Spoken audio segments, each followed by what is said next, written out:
बिस्मिल्लाहिर्रहमानिर्रहीम। आज हम सेपरेशन टेक्निक्स के बारे में डिस्कस करेंगे।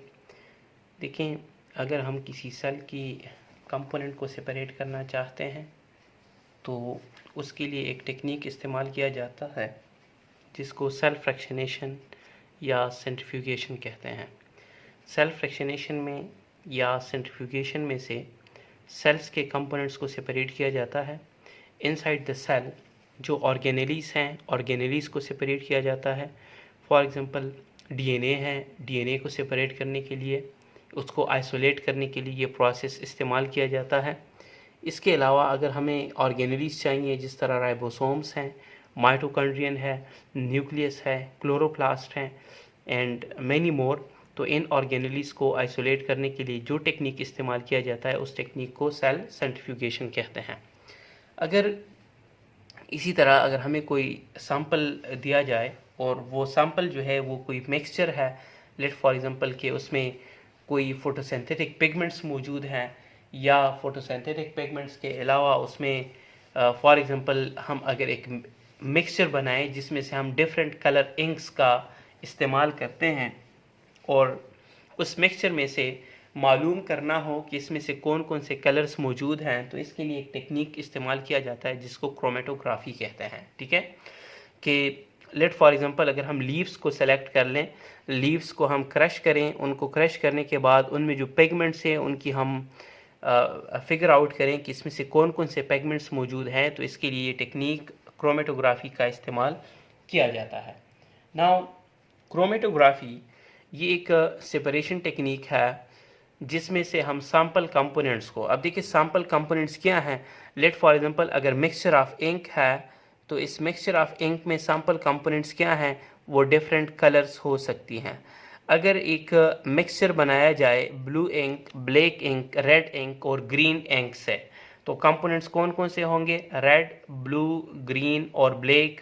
ये जो डिफरेंट कलर्स हैं ये इसके सैंपल कंपोनेंट्स होंगे। ठीक है, तो इन सैंपल कंपोनेंट्स को सेपरेट किया जाता है on the basis of the binding affinity. किस तरह बाइंडिंग एफिनिटी, इस प्रोसेस में से क्रोमेटोग्राफी में दो फेजेस का इस्तेमाल किया जाता है।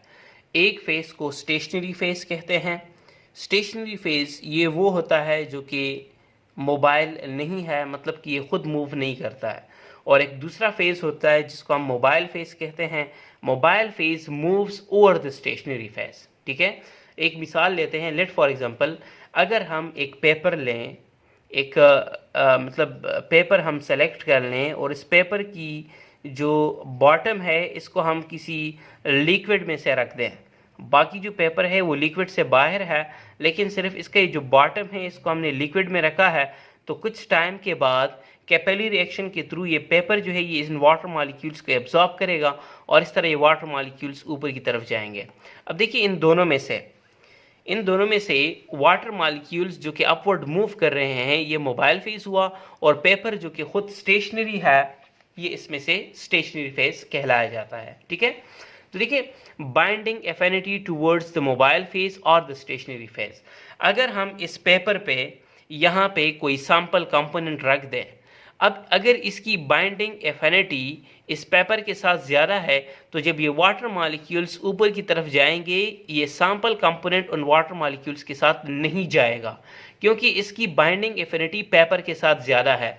लेकिन अगर इसकी बाइंडिंग एफिनिटी पेपर के साथ कम हो और मोबाइल फेस के साथ ज़्यादा हो, मीन्स कि ये मोबाइल फेस के साथ ज़्यादा उसकी बॉन्ड स्ट्रॉन्ग्स बनते हैं, तो ये सैंपल कंपोनेंट जब ये वाटर मॉलिक्यूल्स कैपिलरी रिएक्शन के थ्रू इस स्टेशनरी फेस के ऊपर मूव करेंगे, टॉप पे जाएंगे, तो अपने साथ उस सैंपल कंपोनेंट को भी लेके जाते हैं। अब देखिए जो डिफरेंट सैंपल कंपोनेंट्स हैं किसी भी मिक्सचर में, जो component A B C D है, ये ए बी सी डी इनकी binding affinity towards the mobile phase and binding affinity towards the stationary phase ये डिफरेंट होती है, और इसी डिफरेंशियल एफिनिटी की वजह से उन सैंपल कंपोनेंट्स की सेपरेशन होती है।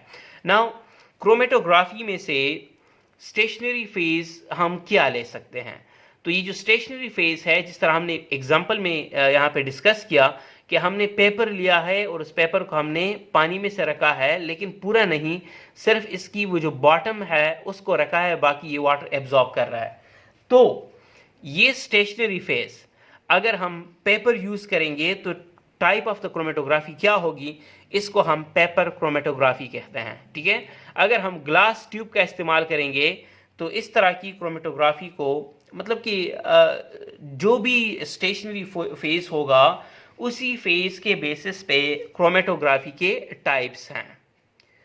तो अगर हम किसी ग्लास ट्यूब का इस्तेमाल करेंगे एज स्टेशनरी फेज, तो इस तरह की क्रोमेटोग्राफी को कॉलम क्रोमेटोग्राफी कहते हैं। पेपर का इस्तेमाल करेंगे तो ये पेपर क्रोमेटोग्राफी होती है, and so on. Now mobile phase कौन सा हो सकता है, तो mobile phase it is most commonly a mixture of the water and alcohol. तो इसमें से हम जो मतलब जब हम एक्सपेरिमेंट करते हैं, जो हम सेलेक्ट करते हैं, तो मोबाइल फेज ये वाटर और इथेनॉल होता है, ठीक है। वाटर और इथेनॉल का एक मिक्सचर बनाया जाता है, उसी मिक्सचर को एक बीकर में से रखा जाता है, और इस बीकर में से एक स्टेशनरी फेज को, जिस तरह पेपर है, इसको सस्पेंड किया जाता है, ठीक है। तो mobile phase it is the mixture of the water molecules as well as the ethanol. ये वाटर मॉलिक्यूल्स और इथेनॉल की एक मिक्सचर होती है, या हम सिर्फ वाटर भी ले सकते हैं, इथेनॉल भी ले सकते हैं, और कोई इस तरह की एक और सॉल्वेंट को लिया जाता है, ठीक है। मोबाइल फेज क्यों कहते हैं, क्योंकि it moves through the stationary phase. अब देखिए पेपर खुद जो है ये इमोबाइल है, ये मूव नहीं कर रहा है। लेबॉर्ट्री में जो स्टैंड्स होते हैं, उन स्टैंड्स में हमने इस पेपर को सस्पेंड किया हुआ है, ठीक है। ये खुद मूव नहीं कर रहा है, तो ये स्टेशनरी है। और ये वाटर मॉलिक्यूल्स या जो इथेनॉल है, जब ये कैपिलरी रिएक्शन के थ्रू एब्जॉर्ब होगा, और एब्जॉर्ब होने के बाद ये टॉप पे जाएगा, अपने साथ सैंपल कंपोनेंट्स को लेके जाएगा, ये मोबाइल फेज है, ठीक है। Mobile phase separates the sample components. यही जो मोबाइल फेज है, ये सैंपल कंपोनेंट्स की सेपरेशन करती है, ठीक है। नाउ सैंपल क्या हो सकता है, मतलब कि जब भी हम क्रोमेटोग्राफी टेक्निक्स परफॉर्म करते हैं, तो ये किस तरह के सैंपल कंपोनेंट्स को सेपरेट करने के लिए यूज़ किया जा सकता है। नाउ सैंपल कंपोनेंट्स, अगर बायोलॉजी में से हम एक एक्सपेरिमेंट करें, तो लीव्स को लिया जाएगा, लीव्स को क्रश करेंगे, ठीक है। हमने सबसे पहले लीव्स को लिया, उन लीव्स को हमने क्रश किया, उससे एक होमोजेनेट मिक्सचर बनाया। फिर उस मिक्सचर से एक ड्रॉप लिया, वो ड्रॉप हमने पेपर के बॉटम पे लगा दिया। देखिए इस डायग्राम में से नज़र आ रहा है कि हमने जो पेपर लिया है, ये पेपर क्या है, ये स्टेशनरी फेज है। ये पेपर स्टेशनरी फेज है, और इस पेपर में से हमने यहाँ पे सैंपल मीन्स के वो मिक्सचर का एक ड्रॉप लगाया हुआ है। इस ड्रॉप लगाने के बाद जो नेक्स्ट स्टेप है हमारे प्रोसीजर का, that is paper is placed in the ethanol, या जो भी मतलब सॉल्वेंट होगा, ज़रूरी नहीं है कि इथेनॉल हो, कोई और भी सॉल्वेंट हो सकता है, ठीक है। तो इसमें से हमने इस पेपर को कुछ इस तरह रख दिया कि वो सैंपल सॉल्यूशन के साथ टच ना करें। देखिए सॉल्वेंट है, और मतलब कि ये वो मोबाइल फेज है, लेकिन हमने इस पेपर को इस तरह सस्पेंड किया है कि ये सैंपल कंपोनेंट्स, मतलब जो मिक्सचर है, जो हमने एक ड्रॉप लगाया है, वो इस सॉल्वेंट के साथ टच नहीं कर रहा है, क्योंकि अगर ये टच करेगा तो इसमें से डिज़ोल्व हो जाएगा। लेकिन इस तरह रखा है कि इसको टच नहीं करता है, और ये जो मतलब जो मोबाइल फेस है, ये भी एब्जॉर्ब होगा। एब्जॉर्ब होने के बाद ये ऊपर की तरफ जाएगा, तो एफिनिटी किसके साथ बाइंडिंग ज़्यादा है। नाउ लेट फॉर एग्जांपल, यहाँ पे इस गिवन एग्जांपल में अगर हम लें, जिस तरह हमने अप टू 30 मिनट्स या डिफरेंट वेरिएबल टाइम्स होते हैं, उसके बाद आपको ये ग्राफ इस तरह मिलेगा। इसी वजह से इसको क्रोमेटोग्राफी कहते हैं। क्रोम मीन्स कलर, क्रोमेटोग्राफी, यहाँ पे आपको डिफरेंट कलर्स मिल जाते हैं, ठीक है। Now that's why it is called is the chromatography. तो ये जो ग्राफ बना, ये असल में वही पेपर है जिसके ऊपर हमने वो सैंपल कंपोनेंट रखा था, लेकिन अब उसमें से सैंपल की जो कंपोनेंट्स हैं वो सेपरेट हो चुकी हैं। यहाँ पे देखिए ब्लू सबसे टॉप पे आ रहा है, ये ब्लू है। इसके बाद जो नेक्स्ट कलर है ये रेड है। यहाँ पे हमने एक रेड और ब्लू का एक मिक्सचर बनाया हुआ है, मतलब कि लेट फॉर एग्जांपल ये एक थर्ड कलर बन जाता है, और ये जो है ये ब्लैक है, ठीक है। तो यहाँ पे 4 डिफरेंट कलर्स हैं, और इन 4 डिफरेंट कलर्स की इस क्रोमेटोग्राफ पे जो अरेंजमेंट है ये रिप्रेजेंट करती है कि किसकी एफिनिटी मोबाइल फेस के साथ ज़्यादा है और किसकी एफिनिटी स्टेशनरी फेस के साथ ज़्यादा है। अब देखिए ब्लू सबसे टॉप पे चला गया है, तो ये जो मतलब जो वाटर मॉलिक्यूल्स या जो इथेनॉल एब्जॉर्ब हो रहा था, ये ब्लू कलर उनके साथ बाइंड हुआ और जब वो मॉलिक्यूल्स ऊपर की तरफ जा रहे थे तो अपने साथ उस सैंपल कंपोनेंट को भी लेके गए। जो सैंपल कंपोनेंट्स यहाँ पे रह जाते हैं, मतलब कि उनकी बाइंडिंग एफिनिटी पेपर के साथ ज़्यादा है, उनकी बाइंडिंग एफिनिटी पेपर के साथ ज़्यादा है, मीन स्टेशनरी फेस के साथ ज़्यादा है, और मोबाइल फेस के साथ इनकी बाइंडिंग एफिनिटी कम है।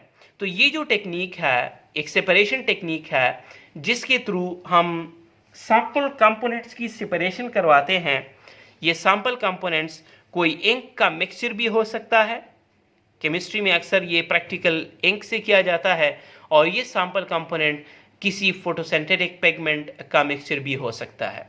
अगर हम लीव्स क्रश करेंगे तो इन लीव्स में फोटोसिंथेटिक पिगमेंट्स होते हैं, जिस तरह इसमें क्लोरोफिल ए होगा, इसमें क्लोरोफिल बी भी होता है, इसमें जेंथोफिल्स होंगे जो कि येलो कलर देते हैं, जेंथोफिल्स के अलावा इसमें से कैरोटीनॉइड्स होंगे जो कि रेड कलर देते हैं। तो इस तरह ये सैंपल कंपोनेंट्स जो हैं ये सेपरेट हो जाते हैं। ये टेक्निक क्रोमेटोग्राफी कहलाई जाती है।